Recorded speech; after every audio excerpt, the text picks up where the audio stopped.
Suspense.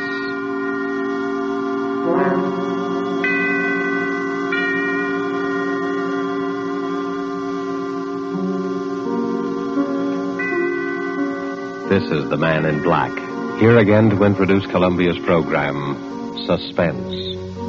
Tonight from Hollywood, we bring you two of America's most artful and distinguished stars. From the Metro-Goldwyn-Mayer Studios comes Mr. Robert Young, and from Warner Brothers, Miss Geraldine Fitzgerald. Mr. Young and Miss Fitzgerald are with us to play in an unusual tale by the unusual James Thurber. An excerpt from the book, My World and Welcome to It, called A Friend to Alexander, adapted for radio by Freya Howard, is tonight's study in suspense. If you've been with us before, you will know that suspense is compounded of mystery and suspicion and dangerous adventure. In this series are tales calculated to intrigue you, to stir your nerves, to offer you a precarious situation, and then withhold the solution until the last possible moment. And so it is with Mr. Thurber's poignant and strange story, and the performances of Robert Young as the man who was a friend to Alexander, and of Geraldine Fitzgerald as his wife, Bess, who relates these events to us. We again hope to keep you in suspense.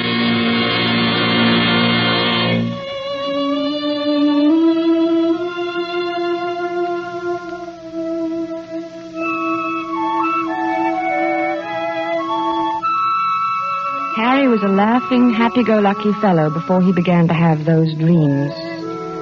I guess he was pretty much like dozens of other men who go to work every morning, settle down in soft chairs with their newspapers after dinner, and like a weekend in the country now and then. He was fond of easy living and good times. Like everyone else, he talked of the war, rationing tires, and his golf scores. Until those nightmares began to plague him. At first, I was amused. You know, I've been dreaming about Aaron Burr every night. What for? Well, how do I know what for? Aaron Burr is a funny person to be dreaming about nowadays. Why? I mean, with all the countries in the world at war with each other. What's so funny about dreaming? Maybe you're upset. Well, everybody dreams, don't they? I don't see why you'd see Aaron Burr in your dreams. Well, I do. Where do you see him? Oh, places. In Washington Square, or Bowling Green, or on Broadway. Even here on 55th Street? Mostly downtown.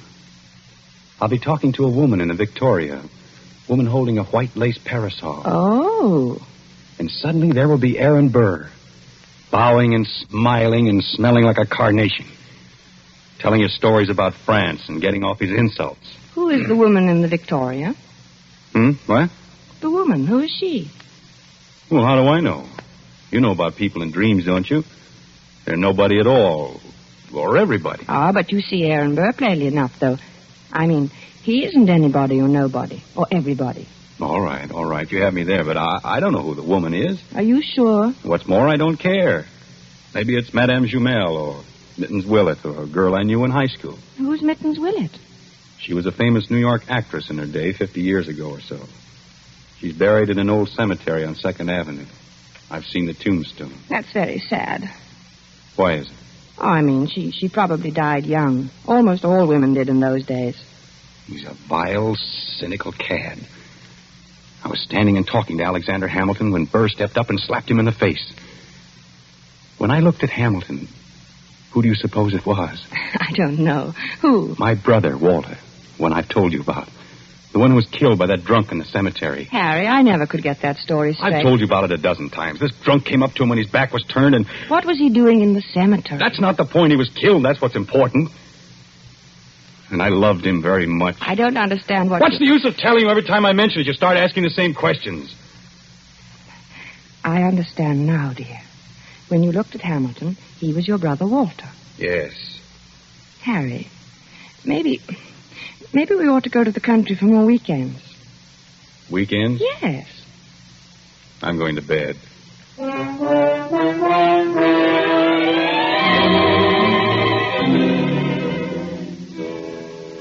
For a time that evening, I worried about Harry.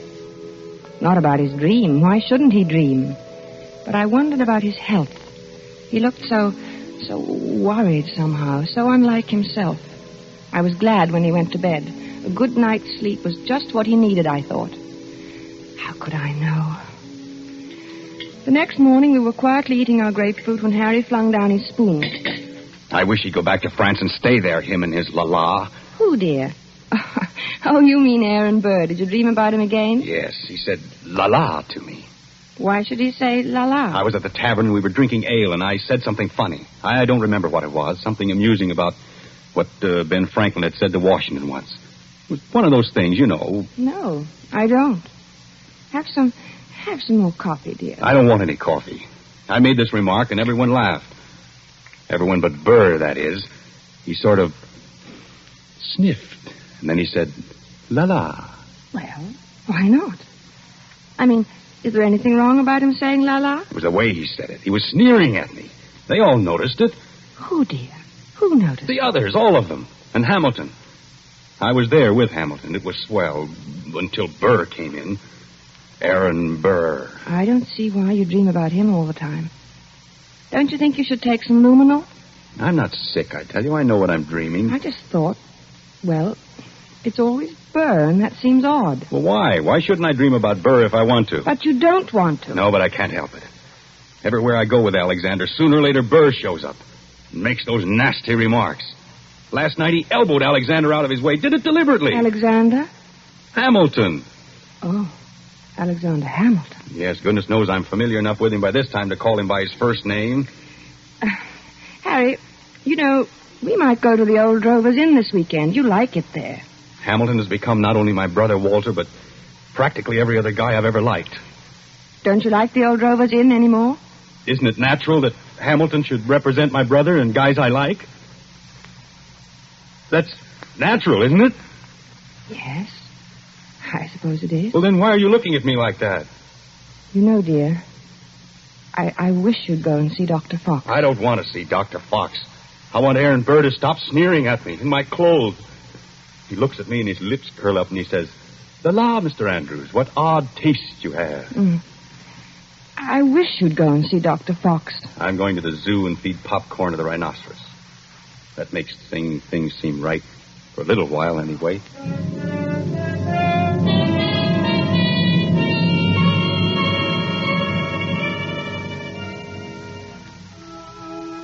I thought he'd forgotten all about that ancient pistol duel, because for 2 days after that, he lost his haggard, tired look and actually seemed cheerful. But one night, about 5 a.m, he came into my room in pajamas and bare feet. His hair disheveled and his eyes wild. He got him. He got him. The rotter got him. Alexander fired in the air and smiled at him, just like Walter must have smiled. Like Walter? Oh, yes, dear. Your brother Walter, who was killed in the cemetery. This was at Weehawken in New Jersey. What? Your brother? No, Hamilton and Burr. The duel. Hamilton had a white ruff around his neck. Burr was in black tights, French clothes. Alexander lifted his pistol and fired in the air and then smiled at Burr. And then that fiend from hell took deliberate aim. He took so long. He meant to take his time about it. I saw him grin. And then he pointed his pistol at Alexander and fired. He killed him in cold blood, the foul scum. Oh, darling. Don't, darling. Here, dear. Take some of these pills. I don't want any. Oh, take it. You'll feel better. I don't want any, I tell you. Here, darling. Swallow. Please, swallow. All right. There. That's better. Cad. A rotten, sneaking cad. He grinned just as he fired. And Alexander clutched himself at the stomach. Then shook his head and tried to walk forward. Then he fell. With his mouth open as though he wanted to say something. And Burr stood there, grinning.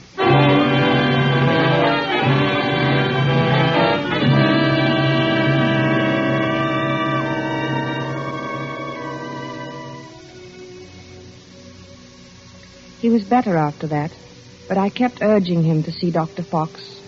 At first he refused, but later he decided to humor me. He was humoring me by this time, and Dr. Fox, too. How you been feeling, Doc? Oh, fairly well, Mr. Andrews. My pulse has been Now, just what seems to be the trouble? Nothing. Nothing wrong with me. He has nightmares.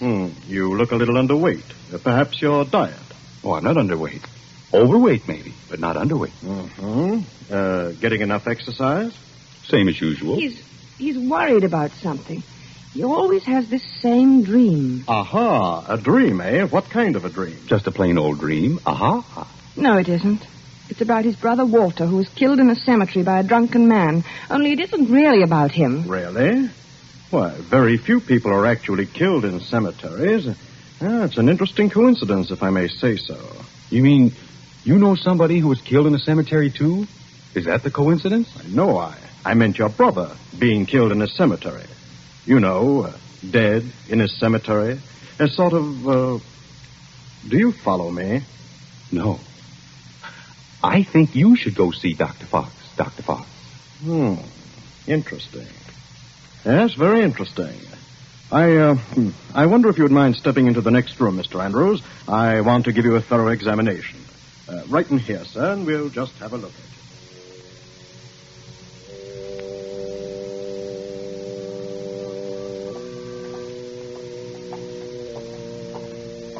Well, I hope you're satisfied. You heard what he said. There's nothing the matter with me at all. I'm glad your heart is so fine. He said so, you know. He said your heart is fine. Sure, it's fine. My heart's fine. Everything's fine. And you know what I was thinking? No, what? I was just thinking that now that Alexander Hamilton is dead, why, you won't see any more of Aaron Burr. Yeah. Yeah, I guess you're right.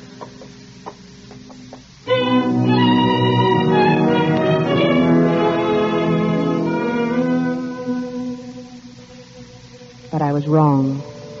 Aaron Burr did not leave my husband to sweeter or more peaceful dreams. Harry said nothing about it for several mornings, but I could tell he was still being tortured by those ghosts.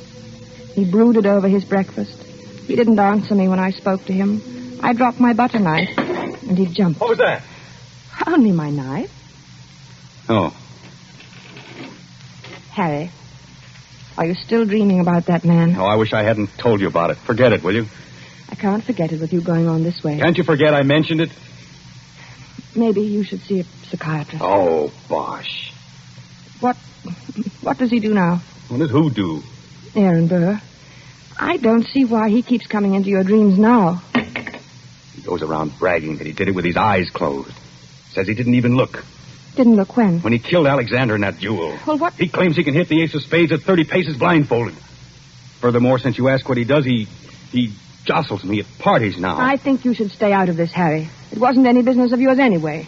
And it happened so long ago. I'm not getting into anything. It's getting into me. Can't you see that? I see that we've got to get you away from here. Oh, maybe if you slept someplace else for a few nights, you wouldn't dream about him anymore. I don't know. Let's go to the country tomorrow. We'll stay at the Lime Rock Lodge. Bess, why can't we visit the Crowleys? They live in the country. All right, fine. Bob has a pistol, and we could do a little target shooting. What do you want a pistol for? Plenty of open space. I'd think you'd want to get away from shooting. Yeah. Sure, Tim.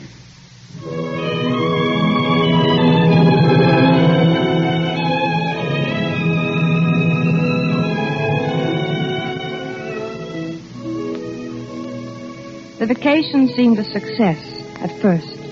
When we arrived at the Crowley's house in the cab, I thought I'd left my suitcase at the railroad station. Harry laughed his old normal laugh for the first time in many days as he found the bag and handed it to me. And then he leaned over and kissed me.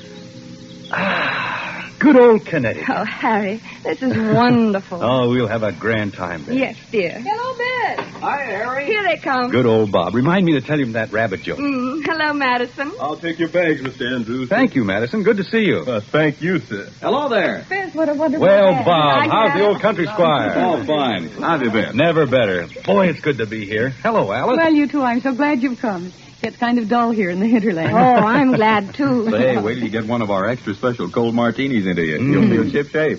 Still know how to mix them, huh? Better than ever. Got lots of practice these long country winters.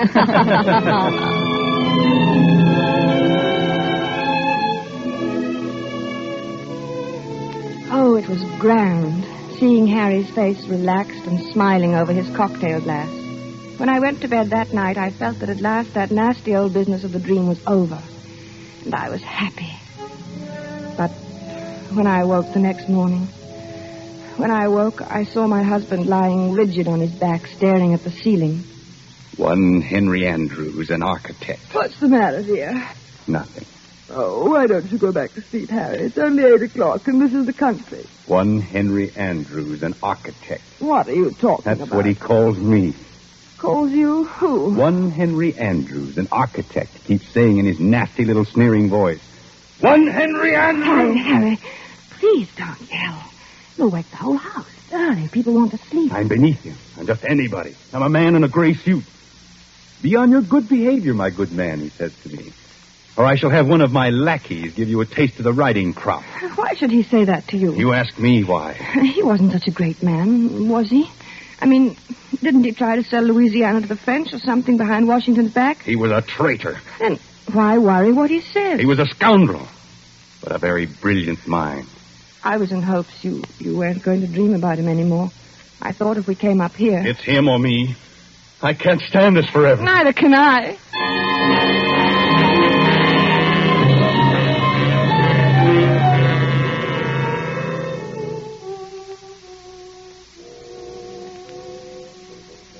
As I had expected, Harry spent most of the afternoon with Bob shooting at targets. At first they just aimed at the paper squares. It all seemed to be good-natured and in fun. After a while, Harry stood with his back to the dead tree trunk on which the targets were nailed. Then he walked 30 paces ahead in a stiff-legged manner, and his face was set in stern lines. His revolver was at arm's length above his head when he turned suddenly and fired. Bob dropped to the ground, scared. Hey, what's the big idea, Harry? But Harry didn't answer. He started to walk back to that dead tree trunk again. Then, with his back to the target, he began marking off the 30 paces. Bob called to him. I think they kept their arms hanging straight down. I don't think they stuck them up in the air. But my husband continued to count off. At the 30th step, he lowered his arm, wheeled about suddenly, and fired from his hip. Hey there, watch out! 2 of the shots missed the tree, but the last one hit it. Like a mechanical man or someone in a trance, Harry began to walk back to the tree again without a word. His lips tight, his eyes bright, his breathing coming fast. And look, it's my turn. But Harry about-faced and stalked on. This time when he fired, his eyes were closed. Poor Bob didn't know what to make of this strange behavior. Hey, good heavens, man, give me that gun, will you? Without a protest, Harry let him have it. For the first time, he spoke. I need a lot more practice, I guess. Well, not with me standing around. Come on, let's get back to the house and shake up a drink. Gee, I've got the jumps. I need a lot more practice.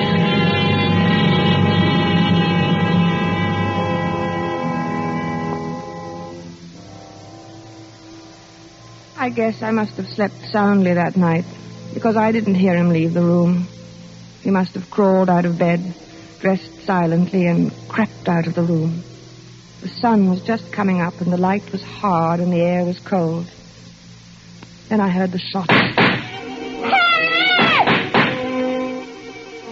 I threw on the dressing gown and ran downstairs. The Crowleys were in the hall. Oh, good heavens, Beth. Is Harry all right? It sounds like it. Where is he? What's he doing? It sounds as though he's out behind the studio shooting. Alice. Oh, no, take it easy, Beth. Bob will go out and get him. Maybe he had a nightmare or walked in his sleep. No. He never walks in his sleep. He's awake all right. Well, let's go down and get some coffee. He'll need some. Yes, I'll need some, too. Hey, what the dickens is the matter with him, anyway? I don't know. I'm so sorry. Bob, you go get him. At your service, madam, alive or dead. Bob, stop it. Okay, I'll do my best. Come on, Beth. We'll go to the kitchen. What's that noise? Where? In the kitchen.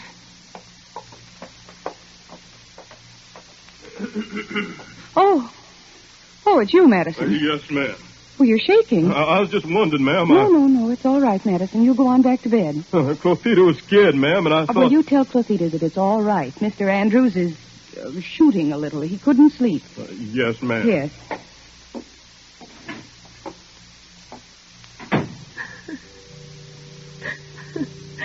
I don't know what to do, Alice.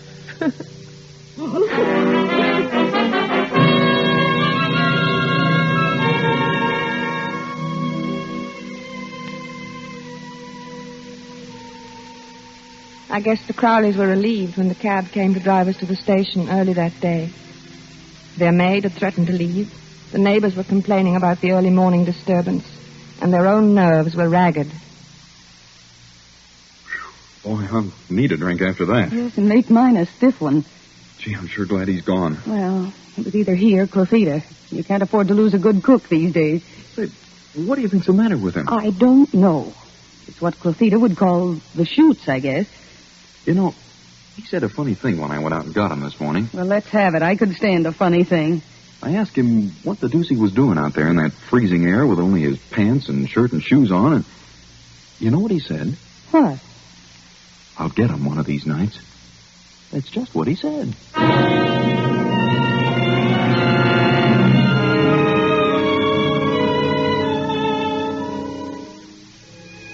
By this time, I was really frightened. When we returned to the city, Harry was a picture of gloom. Our first night back, I looked at him as he lay on the chaise longue in my bedroom in his blue dressing gown, smoking a cigarette. He was haggard and tired, and he kept biting his lower lip. I mixed a scotch and water nightcap for him. No, thanks. No liquor. I need a steady hand. Watch my hand. Does it tremble? No. Is it steady? Yes, very. That's good. That's very good. You need a steady hand, you know. For what, dear? Oh, things. Harry, will you sleep in my room tonight? No, you keep shaking me all night to keep me awake. You're afraid to let me meet him. Are you still on that? Why do you think everybody's better than I? I can outshoot him the best day he ever lived. Oh, of course, In the dear. waistcoat.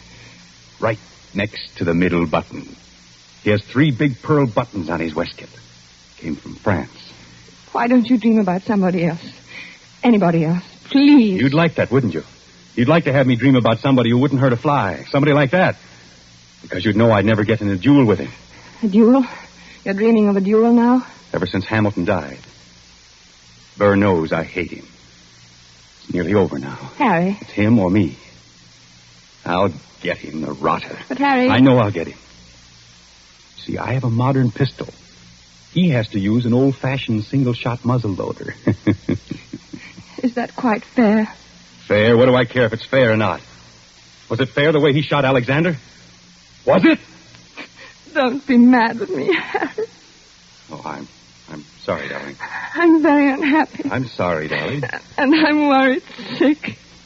Oh, I'm sorry, darling. Don't cry. Please don't cry. It upsets me when you cry. I mustn't be upset. I must be very calm and rested. My hand must be steady tonight. Especially tonight. I'm so worried, Harry. Don't worry about me. I'll be all right. I'll be fine. My hand is like a rock.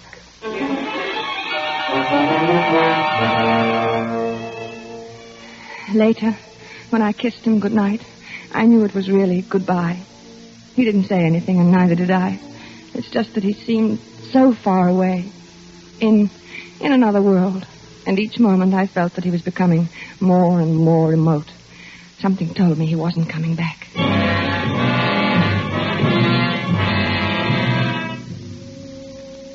I couldn't sleep. After an hour of tossing and turning, I went to Harry's room. He was sleeping peacefully. I sat down in his chair and watched over him for a long while. Then, finally, I must have fallen asleep. A beautiful morning. It was about 5 in the morning when I awoke. Harry was talking in his sleep. Ah, yes, the doctor. Good of you to come, doctor. Yes, often misty at this hour. Harry. Are they loaded? Splendid. Harry, wake up. Yes, I'm perfectly ready. Is Mr. Burr? He is? Good. Shall we proceed? No, I do not care to make a statement. Very well. Yes, I understand perfectly. 10 paces. Turn and fire at the dropping of the handkerchief. Yes, 10 paces. Harry. Thank you for acting as my second, Mr. J. Of course, extremely good of you. Very well, then I'm quite ready. 1, 2, 3, Harry. 4, Harry, please. 5, Don't, Harry. 6, Harry. 7, 8, 9, 10. Harry. Harry, dear. Harry.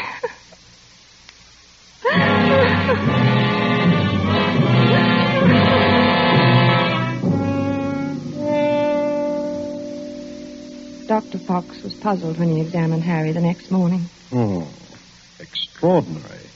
His heart was as sound as a dollar when I saw him the other day. He seemed to be fine, Dr. Fox. I can't understand it. What?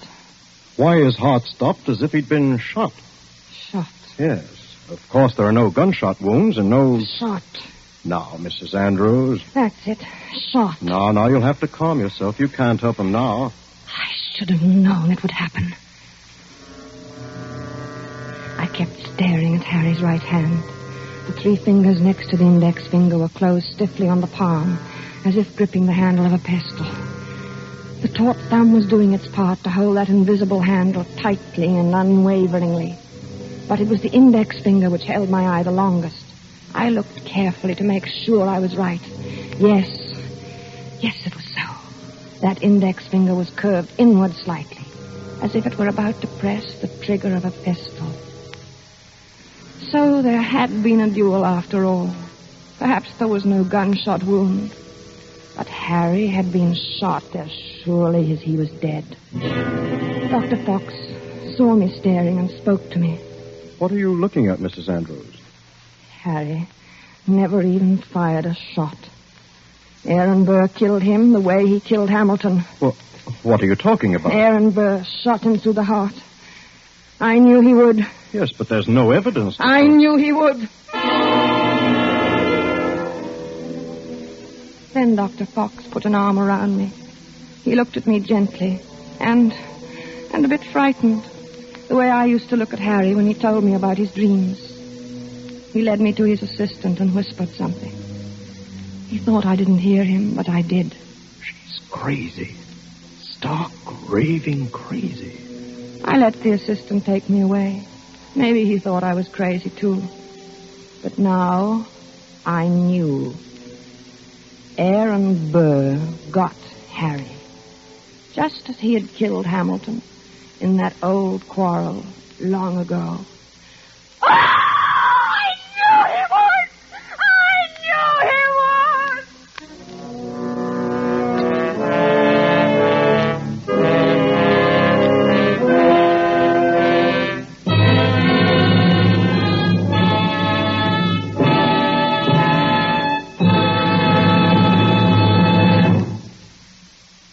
And so closes A Friend to Alexander, starring Robert Young and Geraldine Fitzgerald. The James Thurber story, which was tonight's tale of Suspense. The producer of these broadcasts is William Spear, who with Robert Louis Cheon, guest director, Freya Howard, author, and Bernard Herrmann and Lucien Marowik, conductor and composer, collaborated in presenting A Friend to Alexander. Now CBS is pleased to announce that beginning August 17th at 10 to 10:30 Eastern Wartime, Mr. Robert Young, whom you've heard as star of tonight's Suspense, will begin a brand new CBS series entitled Passport for Hunter. Passport for Hunter will bring you each week the adventures of an American newspaper reporter among the people of the United Nations. Next week's broadcast will be written and directed by Norman Corwin, with music by Bernard Herrmann. And the star, as we have said, will be Robert Young. This is your narrator, the Man in Black, inviting you to be with us next week at this same time when, with Miss Agnes Moorehead, and with a repeat performance by popular request of the play called Sorry, Wrong Number, we again hope to keep you in suspense.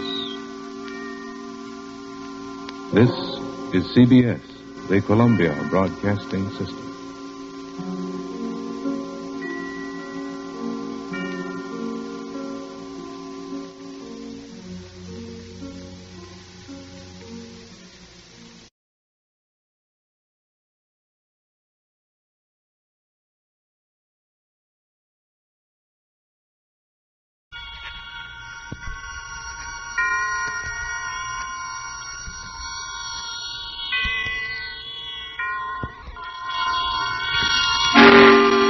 Suspense. This is the Man in Black, here again to introduce Columbia's program, Suspense. From Hollywood tonight, we bring you the noted British actor, Mr. Edmund Gwenn, a star of an unusual murder study by his distinguished compatriot, Miss Dorothy Sayers.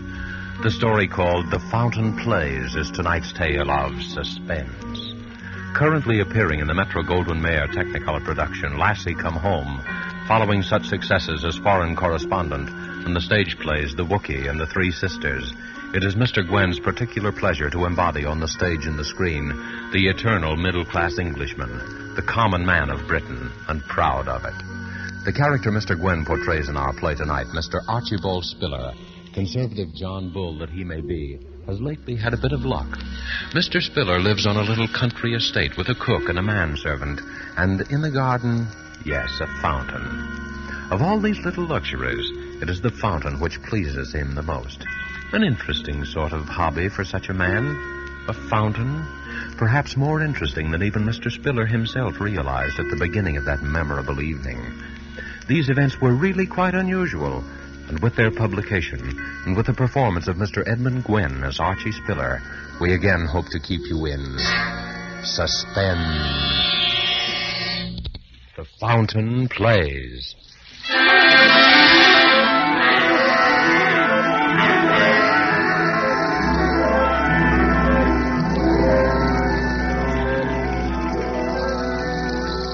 Now then, Mr. Spiller, what about it? Now, have a care of the fountain, Sam. Get wet if you stand too close. Fountain? You and your blasted fountain, wasting your money on a doodad.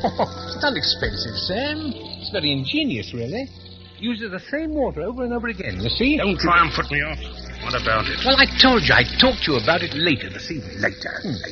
Well, I want to talk about it now. I want a straight answer to my question, I've given you an Spiller. answer.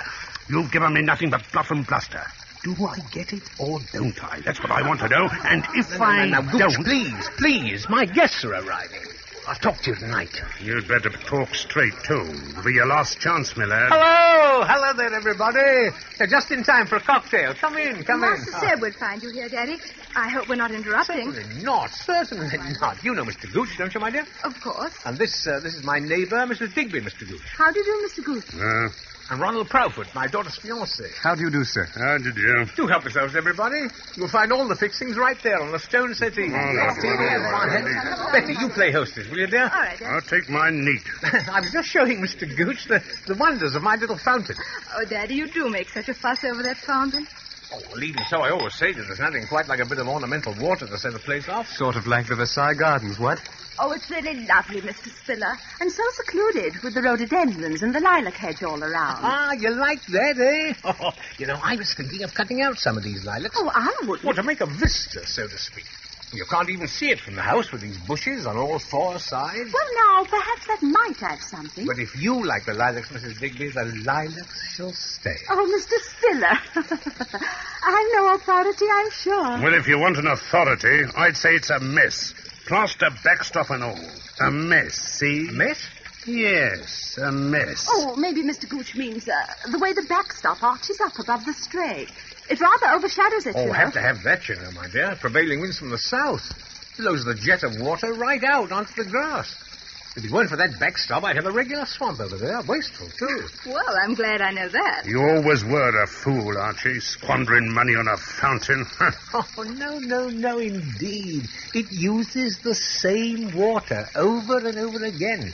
Like the ones in Trafalgar Square, you know. It's most ingenious, really. Why, isn't that a wonderful idea? Well, I have to be careful, of course, even so.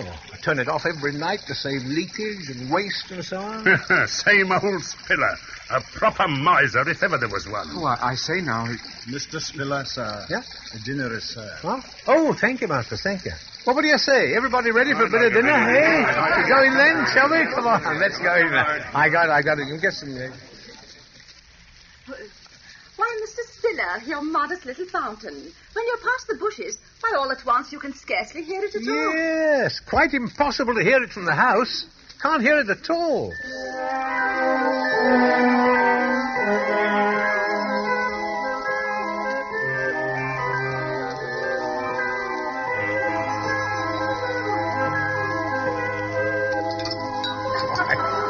Another glass of port. Want to have one, eh? Yes, sir. What is it, Masters?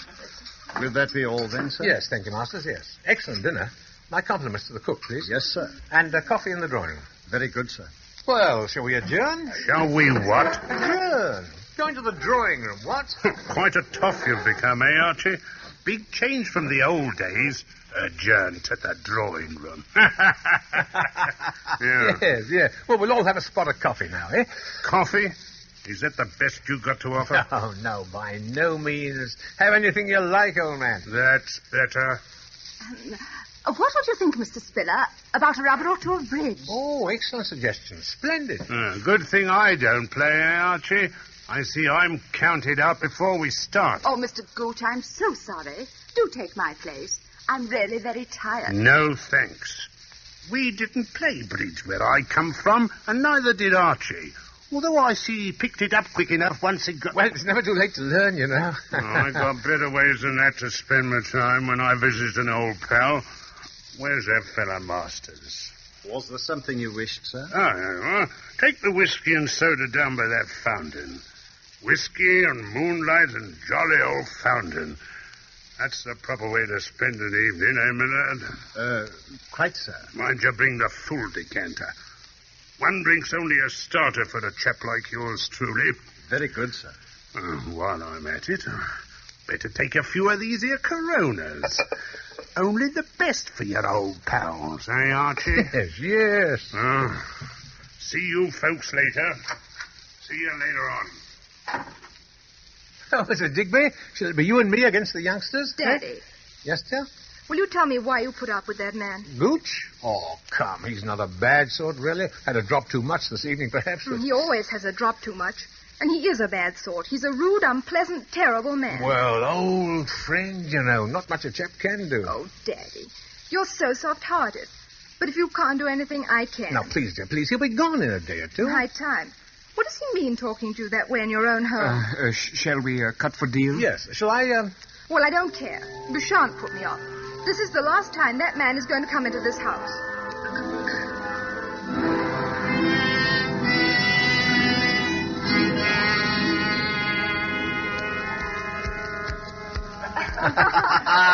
There you are, game and rubber. I guess the old folks aren't so slow after all, eh, partner? Now, don't get Daddy all puffed up.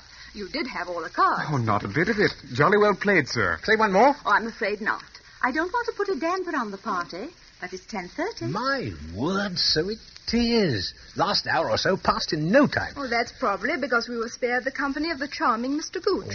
Oh, wonder where he is. I could guess. He said he was going out by the fountain. Dead to the world, that's what he is. Why, Betty. Oh, from drink, silly. Oh, of course.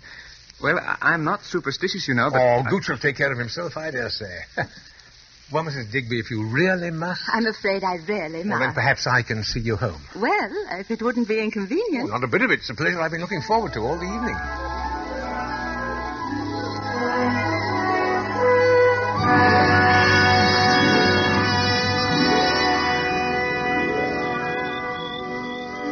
Well, here we are. Yes. It's been such a lovely evening, Mr. Spiller. Yeah, you know, I've been thinking...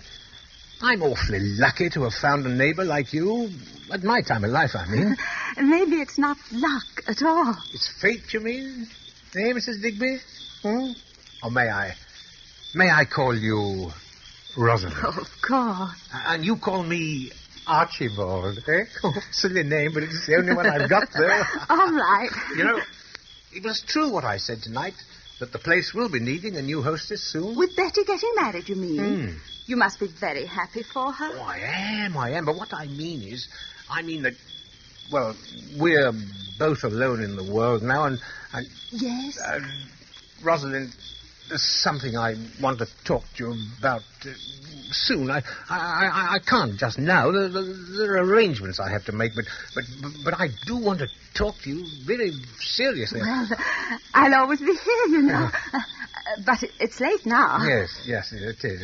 Well, good night, Rosalind. It has been a lovely evening.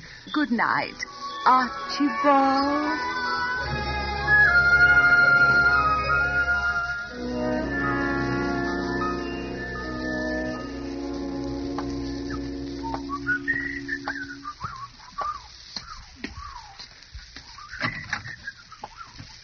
Hello, Masters.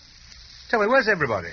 Mr. Ronald left 5 or 10 minutes since, sir, and Miss Elizabeth has retired. Oh, Well, has Mr. Gooch come in yet? I couldn't say, sir. Shall I go to see? No. Never mind. You can cut along to bed now. I'll look up. Very good, sir. Oh, by the way, Masters, is the fountain turned off? Yes, sir. I turned it off myself at 10:30, seeing you were engaged. Oh, fine. Well, good night, Masters. Good night, sir.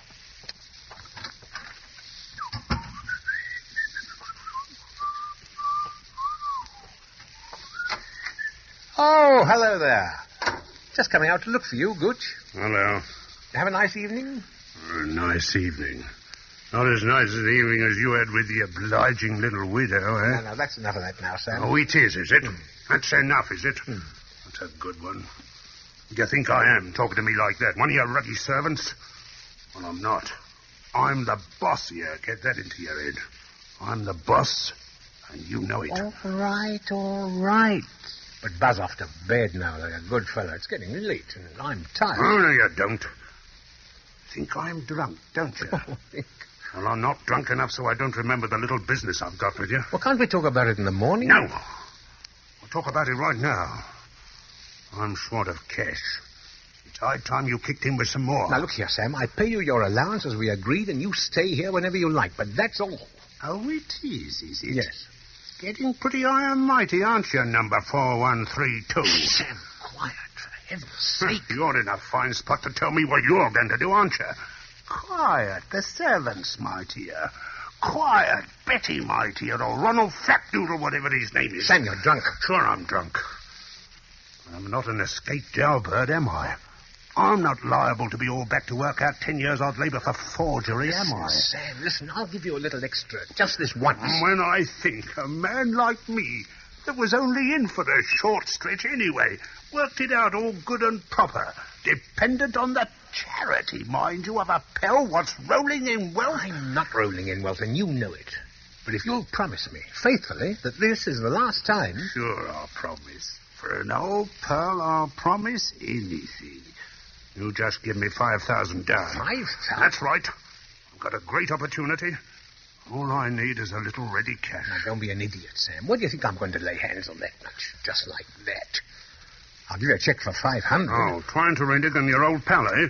I said 5,000 and 5,000 it is, or you'll find yourself back on the rock pile, see? I tell you, I haven't got it. Haven't got it. You've got enough to go buying fancy fountains, playing around with the widow next door. Now, you leave Mr. Digby out of this. I'll leave around a bit, all right. I'll leave the old pastry to you. What?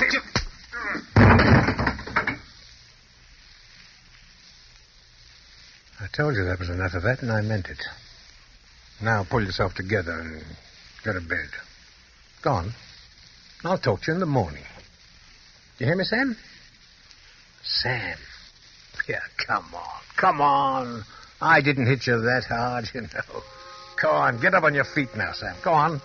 Sam. Sam.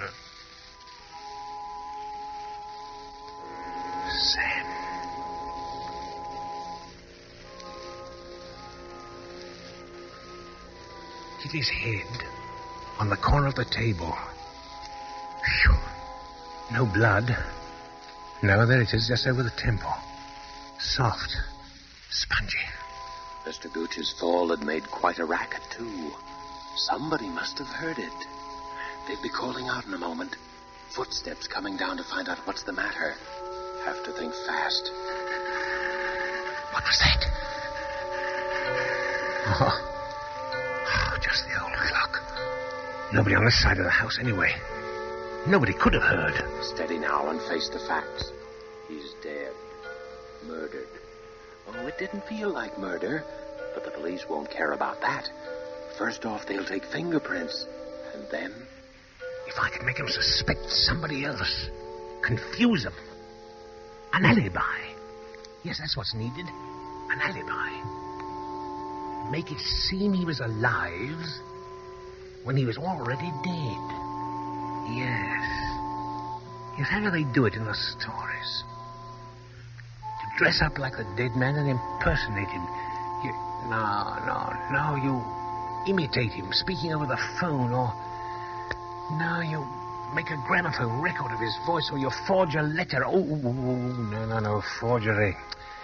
No, I don't want to get mixed up in that old game again. No. Oh, wait a minute, though. The time. The time. Earlier, not later. Say 10:30, while everyone was playing bridge. If he could have died sometime before that. But how to prove it? What happened at 10:30? 10:30. Think. The fountain. Yes, the fountain. Mr. Spiller went out to the French windows to the garden, then turned on the fountain, then down the garden path. Stopped and called a name. A name. Sam! Gooch! Doing very well, Mr. Spiller was.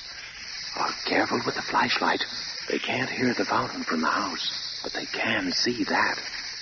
Ah, there's the whiskey, still half full. Pour most of it out, so that it will look as though we had even more to drink.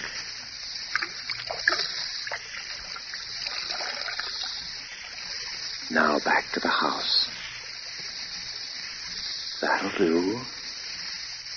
Now back into the house. Looked for him and didn't find him. It was dark. The moon had gone down. But from now on, quiet. Quiet as he is lying over there. Wheelchair. The whole closet. The wheelchair used to be Mrs. Spiller's. Remember how she... Oh, no, not time to think of that now. Just left him into it. Who'd have ever thought old Sam was so heavy?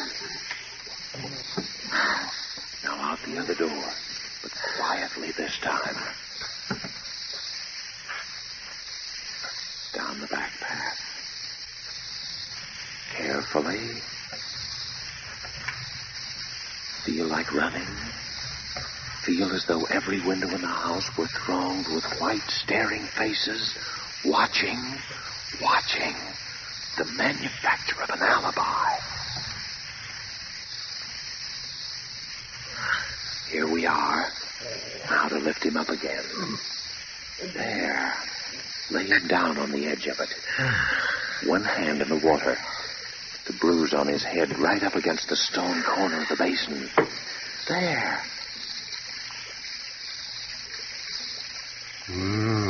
What's that?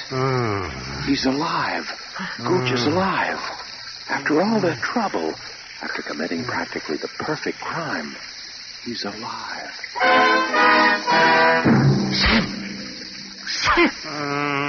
What? Bring him to life again? More blackmail for the rest of your life? What about Mrs. Digby? Rosalind? What about Betty? She at least deserves something better. Murder? All right, murder. He's dead already as far as the rest of the world is concerned. Now. Now or never. His face is right by the water's edge. Push him under. Now. Now.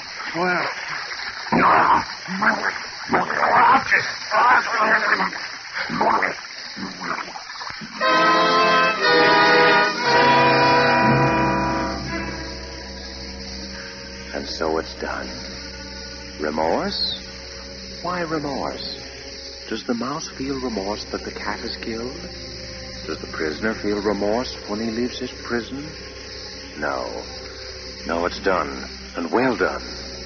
Nothing left but the finishing touches now. Take back the wheelchair. Let the fountain run another hour. And then to bed. And when the police come in the morning, the perfect crime. Remorse? Nonsense. Congratulations would be more like it. Yes, congratulations, Mr. Spiller.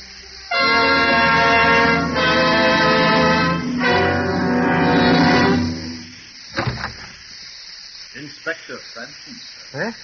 Oh, yes. Come in, Inspector. Come in. I hate to trouble you, Mr. Spiller. Regulations, you know. Of course. Everyone here who was present the night of that is, last night. Yes, Inspector, yes. There's Mrs. Digby, my neighbor, my daughter Elizabeth, her fiancé, Mr. Ronald Proudfoot, and the servants, of course. Excellent. Well, now, if you'll all bear with me, I have to ask you all a few questions, you know. But, Inspector, it wasn't... That's what we have to find out. You know, there was a blow on the head. Oh. Now, as I understand it, the deceased was last seen alive at about 8:30, just after dinner. Let me see. You were the last to see him, eh, my man? Yes, sir. I believe so, sir. You took the whiskey and soda down to the fountain in the garden and left it there with Mr. Gooch. And that was the last time he was seen alive by any of you, eh? Yes. Yes. The four of you then played cards, I believe.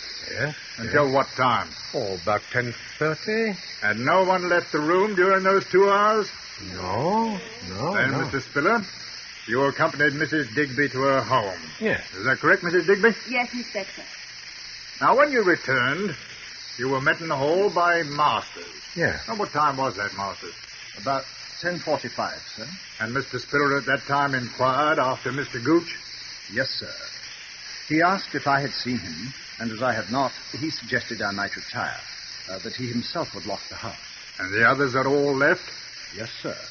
That is to say, Mr. Ronald had left. I heard him drive off in his car, and Miss Elizabeth had retired. Then you were alone in the downstairs part of the house. Is that so, Mr. Spiller? Yes.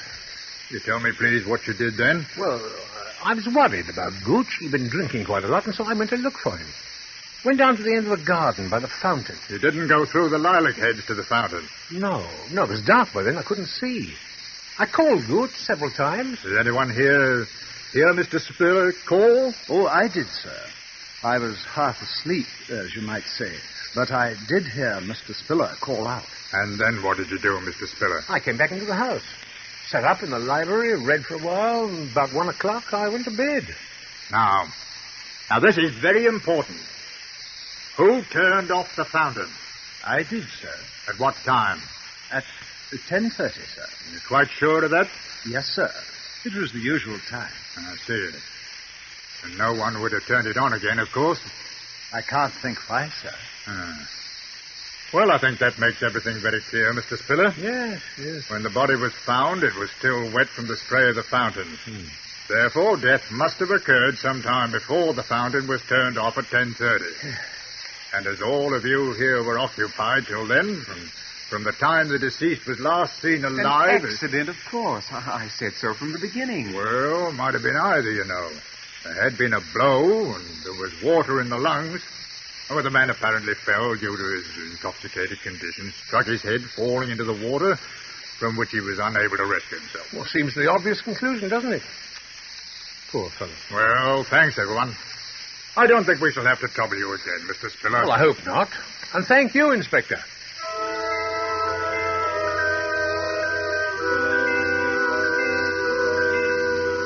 It is the verdict of the coroner, Township of Alton, County of Hampshire, that in the case of the deceased Samuel Gooch, death was due solely to accidental causes.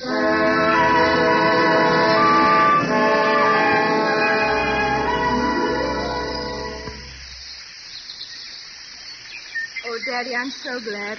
I was afraid for a while. Oh, there was nothing to be afraid of, dear.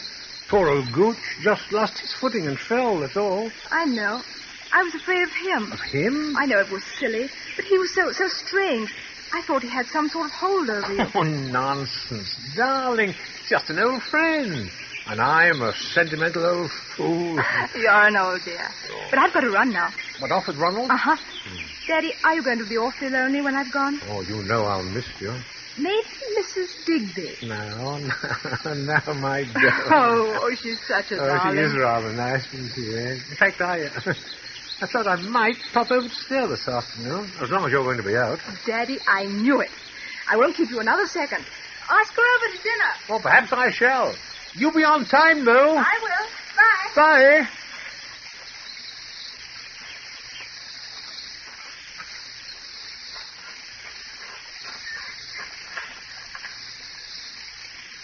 Beg pardon, sir. Huh? Oh, Master, yes? If it's convenient to you, sir, I should like to have my bedroom changed. I should like to sleep indoors in the main house. Oh? Why that, Master? I'm a very light sleeper, sir, and noises keep me awake. Noises? The weather vane, sir, above the garage. When the wind changes, it creeps. Oh, well, a little oil perhaps would suit. I hardly think that would do, sir. Because when the wind changes, there are other noises. They can be most disturbing, sir. What? Other noises? The fountain, sir. Fountain? Yes, sir. Ordinarily, I'm quite unable to hear it, any more than you can in the main house, sir. But when the wind is from the west, the plaster backstop acts quite like a sounding board in the direction of my room, sir. In fact, I can hear not only the fountain itself, but I can hear even the faintest noises in the grove around it quite clearly. I see. Quite, sir. For instance, on the night Mr. Gooch sustained his unfortunate accident, the wind changed a little after 11. The weather vane awakened me, and then I heard the fountain. I seem to hear other noises, too, if I may say so, sir. You heard? Yes, sir. I might add that after hearing the police inspector's observations, I took the precaution of pressing your dinner jackets. The sleeves seemed quite wet, sir. Yes. I think, sir, all things taken into consideration, you might find it worth your while to retain me permanently in your service at, shall we say, double my present wage for now. Huh? Oh, yes, of course. I'm very much obliged to you, sir. Is there anything else, sir? No, nothing else. I'm going to sit here by the fountain. Very ingenious. The fountain. Yes. Most ingenious, my fountain. Costs so little to run because it uses the same water over and over again. Over and over again. Over and over again.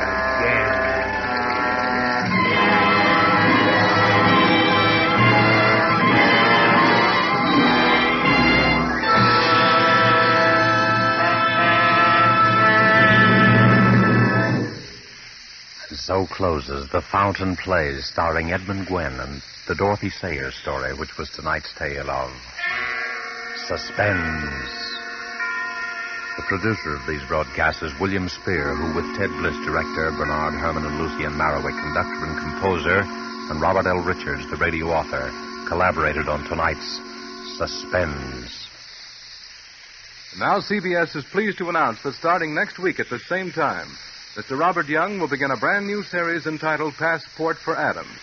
Passport for Adams will bring you each week the adventures of an American newspaper reporter among the people of the United Nations. Next week's broadcast will be written and directed by Norman Corwin, with music by Bernard Herrmann, and the star, as we've said, will be Robert Young. This is your narrator, the Man in Black, who invites you to be with us for Suspense 1 week from Saturday at 7:30 to 8 Eastern War Time, and from 8 to 8:30 Pacific War Time, when with Miss Agnes Moorehead, and with a repeat performance by popular request of the play called Sorry, Wrong Number. We again hope to keep you in suspense.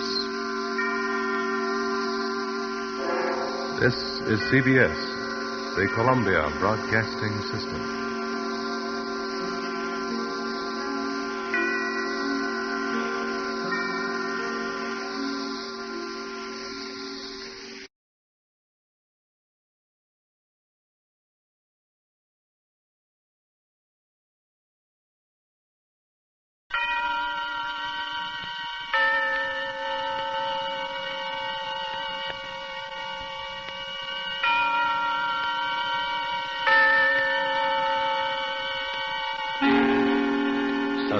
Suspense.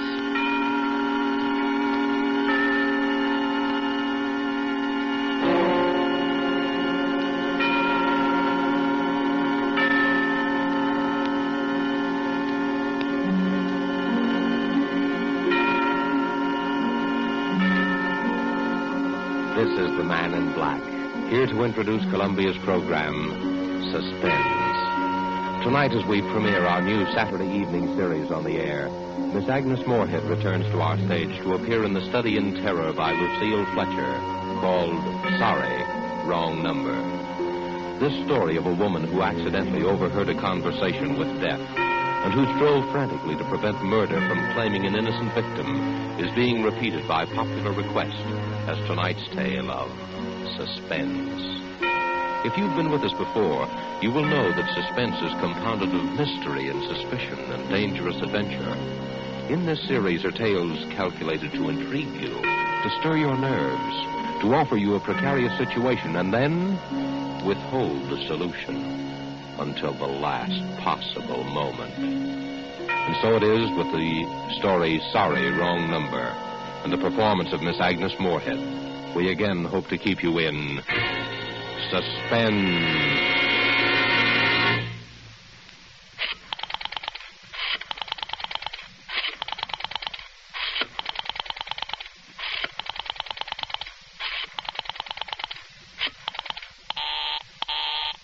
Oh, dear.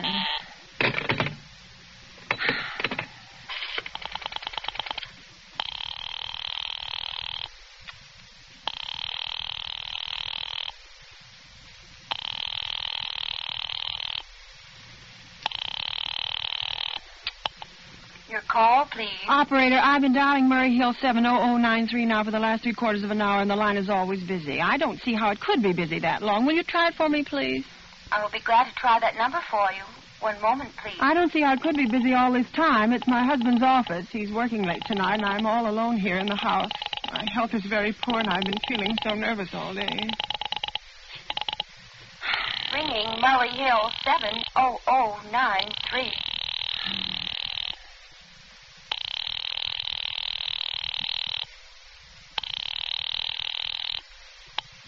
Hello? Hello? Hello, is Mr. Stevenson there? Hello? Hello? Hello? Hello, George? Yes, sir.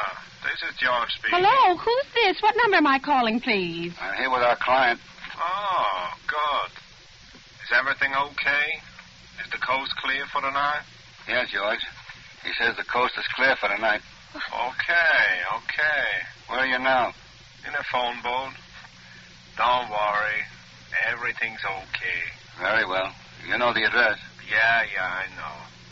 At 11 o'clock, the private patrolman goes around to the bar on 2nd Avenue for a beer. That's right, at 11 o'clock. I will make sure that all the lights downstairs are out. There should be only one light visible from the street. Yeah, I know.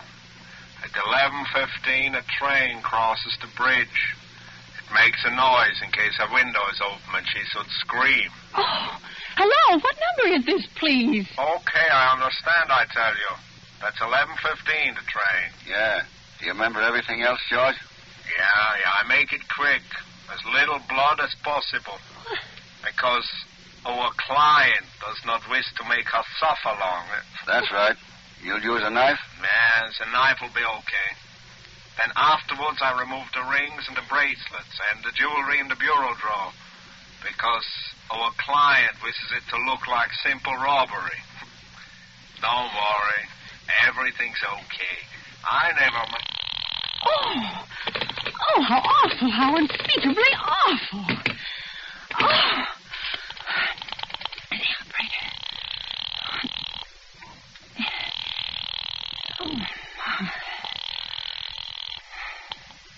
Your call, please. Operator, I've just been cut off. Sorry. What number were you calling? Why, it was supposed to be Murray Hill 70093, but it wasn't. Some wires must have got crossed. I was cut into a wrong number, and I've just heard the most dreadful thing, something about a murder. And, operator, you simply have to retrace that call at once. I beg your pardon. May I help you? Oh, I know it was a wrong number and I had no business listening, but these two men, they were cold-blooded fiends. They were going to murder somebody, some poor innocent woman who was all alone in a house near a bridge, and we've got to stop them. We've got to. What number were you calling, Well, please? that doesn't matter. This was a wrong number, and you dialed it for me, and we've got to find out what it was immediately. What number did you call? Oh, why are you so stupid? What time is it? Do you mean to tell me you can't find out what that number was just now? I'll connect you with the chief Oh, operator. I think it's perfectly shameful. Now, look, it was obviously a case of some little slip of the finger. I told you to try Murray Hill 70093 for me. You dialed it, but your finger must have slipped, and I was connected with some other number. And I could hear them, but they couldn't hear me. Now, I simply fail to see why you couldn't make that same mistake again on purpose, why you couldn't try to dial Murray Hill 70093 in the same sort of careless way. Murray Hill 70093? Yes. I'll try to get it for you. Oh, thank you.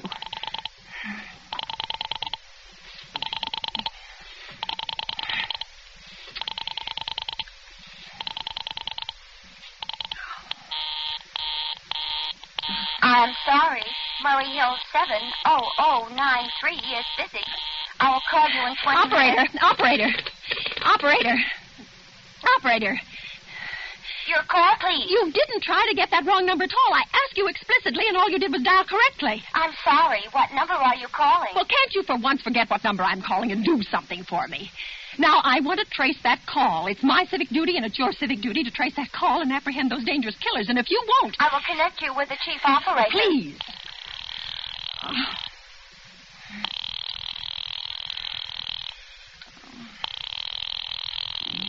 Dear. This is the chief operator. Oh, Chief Operator, I want you to trace a telephone call immediately.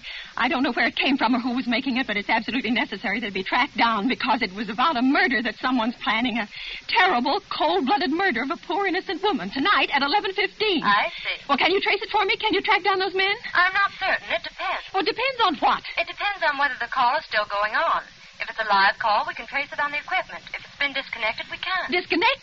If the parties have stopped talking to each other. Oh, but of course, they must have stopped talking to each other by now. That was at least 5 minutes ago, and they didn't sound like the type who would make a long call. Well, I can try tracing it. May I have your name, please? Mrs. Stevenson. Mrs. Albert Stevenson. But listen... And your telephone number, please? Plaza 42295. But if you go on wasting all this time... Why do you want this call traced, please? What? Well, no reason. I mean, I merely felt very strongly that something ought to be done about it. These men sounded like killers. They're dangerous. They're going to murder this woman at 11:15 tonight. I thought the police ought to know. Have you reported this to the police? Well, no, not yet. You want this call checked purely as a private individual? Yes, but meanwhile I'm sorry, Mrs. Stevenson, but I'm afraid we couldn't make this check for you and trace the call just in your say-so as a private individual. We'd have to have something more official. Oh, for heaven's sake. You mean to tell me I can't report that there's going to be a murder without getting tied up in all this red tape? Why, it's perfectly idiotic. Well, all right, I'll call the police. Thank you. I'm sure that would be the best way to... It's ridiculous. Perfectly ridiculous. I can't see why you have to go to all this trouble. Oh...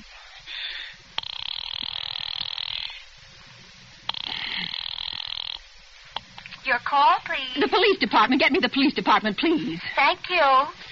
Oh, dear. Do you have to dial? Can't you ring them direct? Ringing the police department.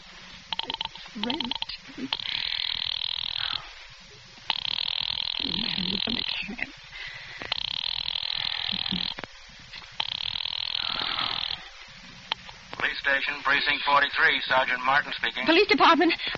This is Mrs. Stevenson. Mrs. Albert Smythe Stevenson of 53 North Sutton Place. I'm calling up to report a murder. I mean, the murder hasn't been committed yet, but I just overheard plans for it over the telephone over a wrong number that the operator gave me. I've been trying to trace down the call myself, but everybody is so stupid, and I guess in the end you're the only people who can do anything. Yes, ma'am. It was a perfectly definite murder. I heard their plans distinctly. Two men were talking, and they were going to murder some woman at 11:15 tonight. She lived in a house near a bridge. Are you listening to me? Yes, ma'am. Yeah, and there was a private patrolman on the street. He was going to go around for a beer on 2nd Avenue, and there was some third man, a client, who was paying to have this poor woman murdered.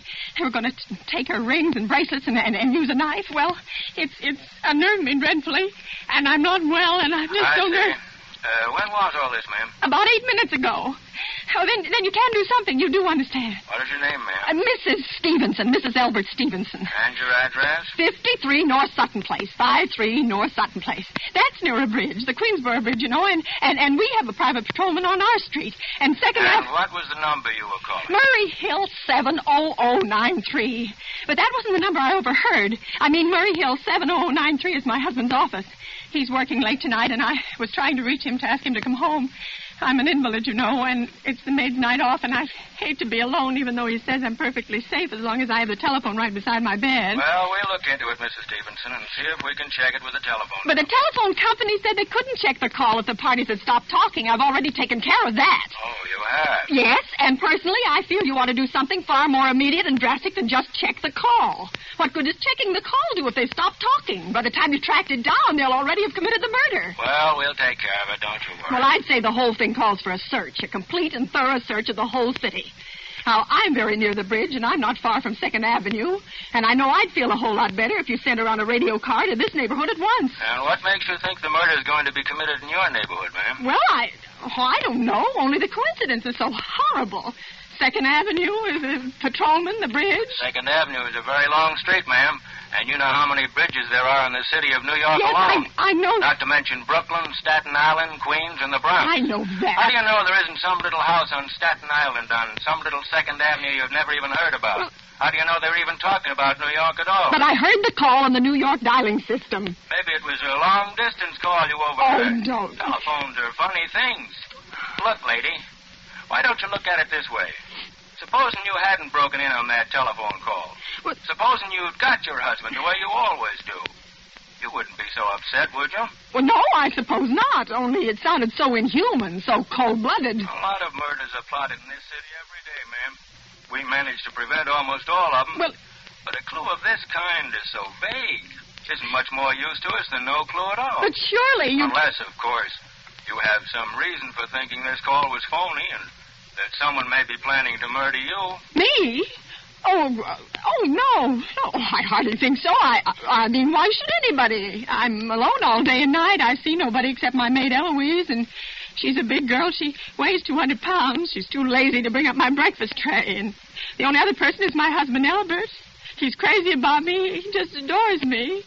He waits on me hand and foot. He's scarcely left my side since I took sick, 12 years ago. Well, then there's nothing for you to worry about. Now, if you'll just leave the rest of this to us, we'll take care of it. But what will you do? It's so late. It's nearly 11 now. We'll take care of it, Well, lady. will you broadcast it all over the city and send out squads and warn your radio cars to watch out, especially in suspicious neighborhoods like mine? Lady, I said we'd take care of it. But... Just now, I've got a couple of other matters here on my desk that require immediate attention. Good night, ma'am, and thank you. Oh, you idiots.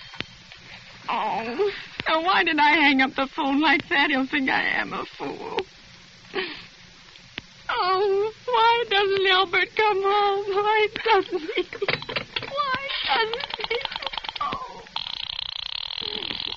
Oh. So nervous.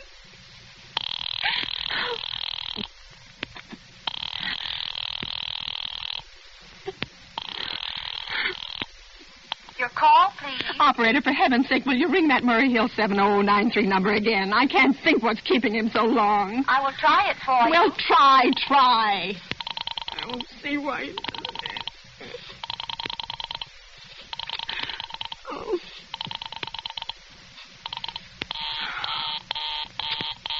I'm sorry. Murray Hill 70093 is busy. I will call I you can in hear 20 it. You minutes. don't have to tell me. I know it's busy. Oh, if I could only get out of this bed for a little while. If I could get a breath of fresh air, just lean out of the window and see the street. Hello, Albert? Hello? Hello? Hello? Oh, what's the matter with this phone? Hello? Oh. Hello? Hello? Oh, for heaven's sake, who is this? Hello? Hello? Oh, who's trying to call me?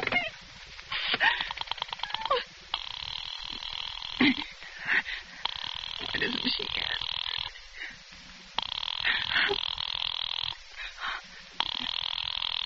Oh. Your call, please. Hello, operator. I don't know what's the matter with this telephone tonight, but it's positively driving me crazy. I've never seen such inefficient, miserable service.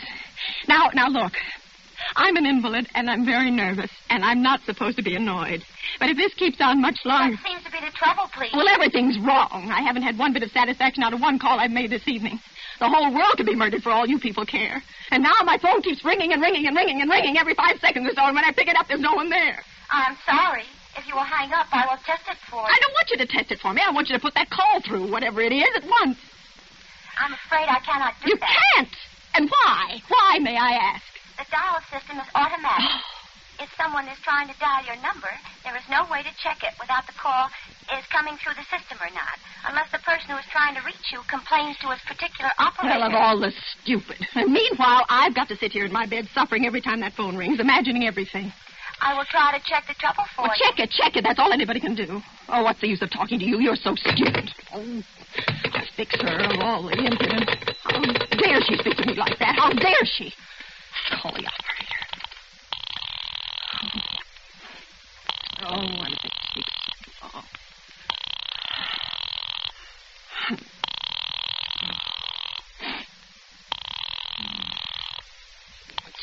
Your call, please. Young woman, I don't know your name, but there are ways of finding you out. And I'm going to report you to your superiors for the most unpardonable rudeness and insolence that's ever been my privilege. Give me the business office at once. You may dial that number direct. Dial it direct? I'll do no such thing. I don't even know the number. The number is in the directory, or you may secure it by dialing information. Listen here, you... Oh, what's the use? Oh, dear. Oh, for heaven's sake, I'm going out of my mind, out of my... Hello? Stop ringing me, do you hear? Answer me, who is this? You realize you're driving me crazy? Who's calling me? What are you doing it for? Now, stop it! Hello? If you don't stop ringing me, I'm going to call the police. You hear? The police! Oh, if Albert would only come home. Oh, let it ring. Let it go on ringing. It's a trick of some kind. I won't answer. I won't even if it goes on ringing all night. Oh, you ring. Go ahead and ring. Oh.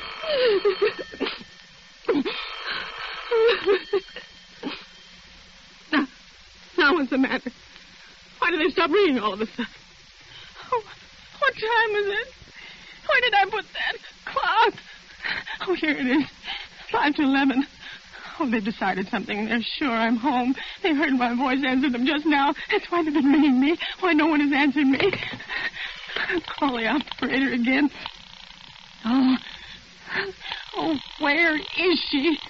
Why doesn't she answer?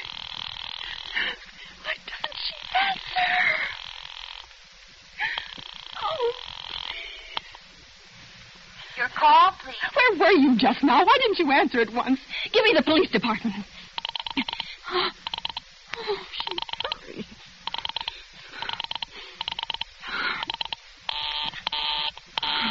I'm sorry. The line is busy. I will call you. Busy? But that's impossible. The police department can't be busy. There must be other lines available. The line is busy. I will try to get them for you later. No, I've got to speak to them now or it may be too late. I've got to talk to someone. What number do you wish to speak to, please? I don't know, but there must be someone to protect people beside the police department. A detective agency. You will find agencies listed in the classified directory. But I don't have a classified. I mean, I'm too nervous to look it up, and I don't know how to use it. I'll connect you with information. Perhaps she will be able to help you. No. Oh, you're being spiteful, aren't you? You don't care, do you, what happens to me? I could die and you wouldn't care. Oh, stop it. I can't stand anymore. Hello, what do you want? Stop ringing, will you? Stop it. Hello, is this Plaza 42295? Yes, I'm sorry. This is Plaza 42295. This is Western Union. I have a telegram here for Mrs. Albert Stevenson. Is there anyone there to receive the message? I'm Mrs. Stevenson. The telegram is as follows. Mrs. Albert Stevenson, 53 North Sutton Place, New York. Darling, terribly sorry. Tried to get you for last hour, but line busy. Leaving for Boston 11 p.m. tonight on urgent business. Back tomorrow afternoon. Keep happy. Love, signed, Albert. Oh, no. Do you wish us to deliver a copy of the message? No, thank you. Thank you, madam. Good night. Good night. Oh, no. No, I don't believe it. He couldn't do it. He couldn't do it. Not when he knows I'll be all alone. It's some trick. Some fiendish trick. Oh, it's some trick.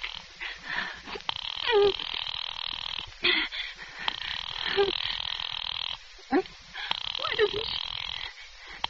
Your call, please. Operator, try that Murray Hill 7093 number for me just once more, please. You may dial that number direct. Oh.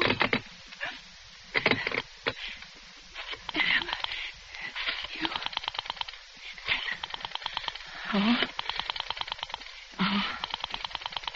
9, 3.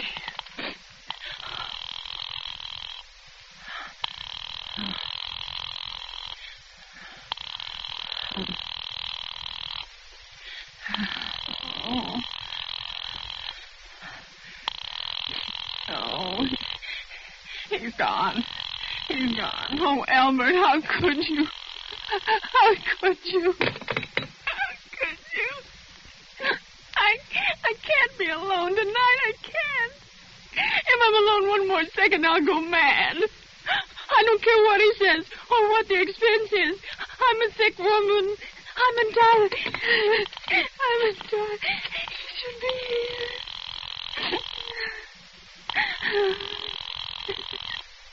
Oh, do something. Do something. Information. May I help you? I want the telephone number of Henchley Hospital. Henchley Hospital? Do you have the street address? No.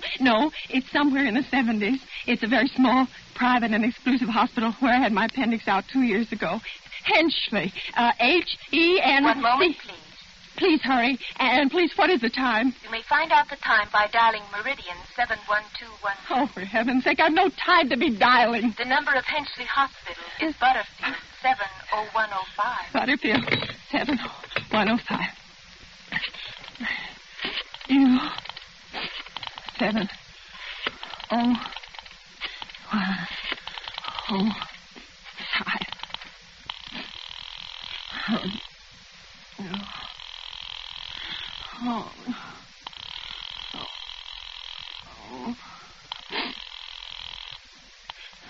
Henchley Hospital, good evening. A nurse's registry. Who was it you wish to speak to? I want the nurse's registry at once. I want a trained nurse. I want to hire her immediately for the night. I see. And what is the nature of the case, madam? Nerves. I'm very nervous. I need soothing and companionship. You see, my husband is away, and I'm... Have you been recommended to us by any doctor in particular, madam? No, but I really don't see why all this catechizing is necessary. I just want a trained nurse. I was a patient in your hospital 2 years ago, and after all, I do expect to pay this person for attending me. We quite understand that, madam. But these are war times, you know. Well, registered nurses are very scarce just now, and our superintendent has asked us to send people out only on cases where the physician in charge feels that it is absolutely necessary. Well, it is absolutely necessary. I'm a sick woman. I'm very upset, very. I'm alone in this house, and I'm an invalid, and tonight I overheard a telephone conversation that upset me dreadfully. In fact, if someone doesn't come at once, I'm afraid I'll go out of my mind. I see. Well, I'll speak to Miss Phillips as soon as she comes in. And what is your name? Miss Phillips? And when do you expect her in? Well, I really couldn't say. She went out to supper at 11 o'clock. 11 o'clock? But it's not 11 yet. Oh, my clock had stopped. I thought it was running down. What time is it? Just 15 minutes past 11. What was that? What, madam? That click just now in my own telephone as though someone had lifted the receiver off the hook of the extension telephone downstairs. Well, I didn't hear it, madam. Now, about... But I did. There's someone in this house. Someone downstairs in the kitchen, and they're listening to me now. I won't pick it up. I won't let them hear me. I'll be quiet, and they'll think. Oh, but if I don't call someone now while they're still down there, there'll be no time. I've got to find somebody. I've got to find it. Your call, please.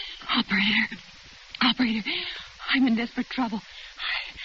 I'm sorry. I cannot hear you. Please speak louder. I don't dare. There's someone listening. Can you hear me now? I'm sorry. But you've got to hear me. Oh, please, you've got to help me. There's someone in this house. Someone who's going to murder me. And you've got to get in touch with... Oh, there it is. There it is. Did you hear it? He's put it down.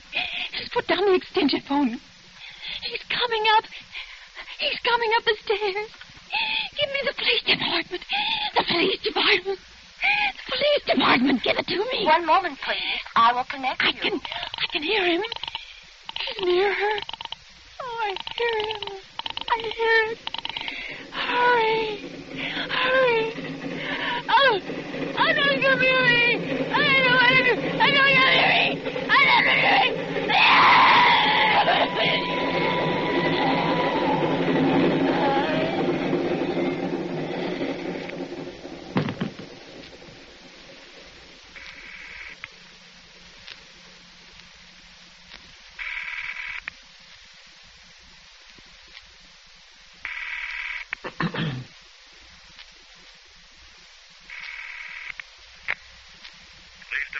Sergeant Martin speaking. Police Department, Sergeant Martin speaking. Police Department, Sergeant Martin speaking. Police Department, Sergeant Martin speaking. Police Department? Oh, I'm sorry. I must have got the wrong number. Don't worry. Everything's okay.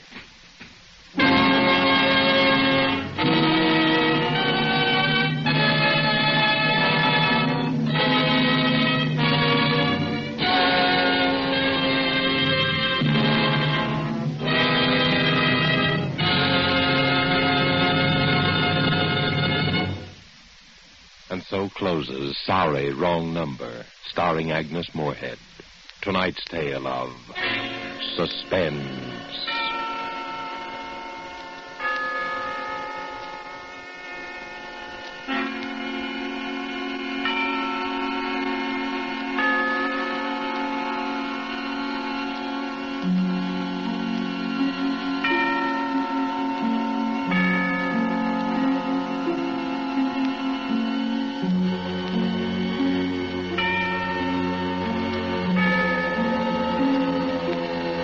This is your narrator, the Man in Black, who conveys to you Columbia's invitation to spend this half hour in suspense with us again next Saturday, when we'll have another starring Hollywood cast, headed by Miss Dolores Costello, with Martin Koslick, Ian Wolfe, and George Zucco. The producer of these broadcasts is William Spear, who, with Ted Bliss, the director, Lud Gluskin, the musical director, and Lucille Fletcher, the author, collaborated on tonight's Suspense.